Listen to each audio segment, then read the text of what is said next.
नमस्कार, मैं हूं निखिल और आप देख रहे हैं हमारा स्पेशल प्रोग्राम तारीख। इसमें हम सुनाते हैं उस तारीख से जुड़ी इंटरनेशनल कहानियां।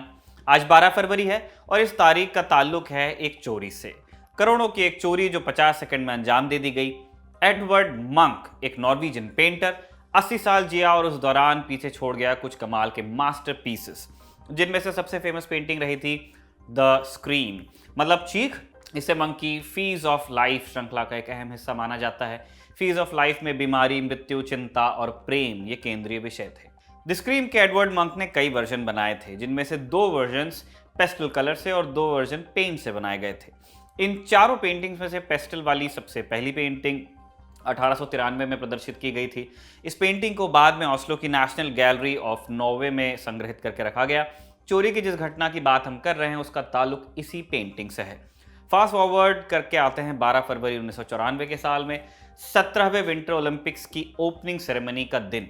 ये खेल आयोजित किए जा रहे थे नॉर्वे के लिलहैमर शहर में, उसी देश में जहां के एडवर्ड मंक थे, जहां के एक म्यूजियम में द स्क्रीम का सबसे पहला वर्जन रखा गया था, जिसे इस पेंटिंग के सभी 4 संस्करणों में सबसे महत्वपूर्ण वर्जन माना जाता है, जैसा हमने अभी थोड़ी देर पहले बताया।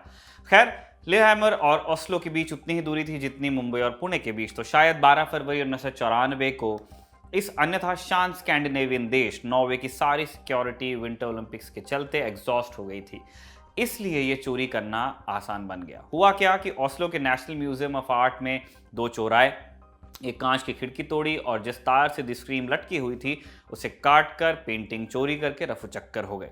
जो सीसीटीवी कैमरा तस्वीर की निगरानी कर रहा था उससे पता चला कि चोरों ने सारा काम महज 50 सेकंड्स में निपटा दिया था। वो अपने पीछे एक वायर कटर, एक सीढ़ी और एक नोट भी घटनास्थल पर छोड़ कर गए थे। नोट में लिखा था, बुरी सुरक्षा व्यवस्था को कोटि कोटि धन्यवाद।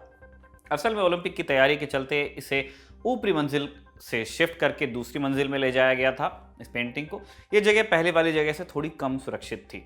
चोरी का वाकया सिर्फ 50 सेकंड लंबा था और इसे हमें आपको बताने में भी करीब इतना ही समय लगा। लेकिन इस चोरी के साथ जुड़े इंटरेस्टिंग इवेंट्स सिर्फ यहीं पे खत्म नहीं हुए। इसके बाद जब चोरों ने पेंटिंग के एवज में $10 लाख मांगे तो सरकार ने फिरौती देने से मना कर दिया। कारण ये कि सरकार को लगा कि फिरौती मांगने वाले सच नहीं बोल रहे हैं। और सरकार को ऐसा क्यों लगा? क्योंकि इससे पहले भी एक मांग उठाई गई थी कि अगर नॉर्वे के नेशनल टेलीविजन में एक एंटी अबॉर्शन यानी कि गर्भपात का विरोध करने वाली मूवी दिखाई जाए तो पेंटिंग वापस कर दी जाएगी। और इस एंटी अबॉर्शन वाली मांग के बाद में ये पता चला कि जो ग्रुप ये मांग कर रहा था उसके पास पेंटिंग थी नहीं। बहरहाल चोरी के 3 महीने के भीतर भीतर पेंटिंग मिल भी गई। 7 मई 1994 के रोज ओस्लो से लगभग 40 मील की दूरी पर एस्गार्ड स्ट्रैंड नाम के एक कस्बे के एक होटल में बरामद हुई। एस्गार्ड स्ट्रैंड में एक बंदरगाह भी था। अनुमान था कि ये शहर नॉर्वे की वो अंतिम जगह होगा जहां ये मूर्ति मिल सकती है, पेंटिंग मिल सकती है। मतलब इसके बाद इसका विदेश स्मगल हो जाना करीब करीब तय था। चोर भी पकड़े गए। चोरी 2 ने की थी, पकड़े 4 लोग गए। चारों पर चोरी का दोष साबित हुआ। इन चोरों में से एक पॉल ईगर एडवर्ड मंक का कुछ ज्यादा ही बड़ा भक्त निकला। वो इस चोरी से 6 साल पहले भी मंक की एक दूसरी कृति वैम्पायर चुराने का दोषी पाया गया था और तब उसे 4 साल का कारावास हुआ था। पॉल ईगर अब आर्ट में लीगल डीलिंग करते हैं। उन्होंने 2001 की एक नीलामी में वैध तरीके से मंक का एक लिथोग्राफ भी खरीदा। अब अंत में ये सवाल कि 12 फरवरी 1994 को चोरी हुई इस तस्वीर की कीमत क्या रही होगी, क्योंकि इसीलिए इसको चोरी किया जाता है। द न्यूयॉर्क टाइम्स के अनुसार जिस तस्वीर के चोर $10 लाख मांग रहे थे, दरअसल उस तस्वीर की वास्तविक कीमत $5.5 करोड़ थी, मतलब करीब करीब 400 करोड़।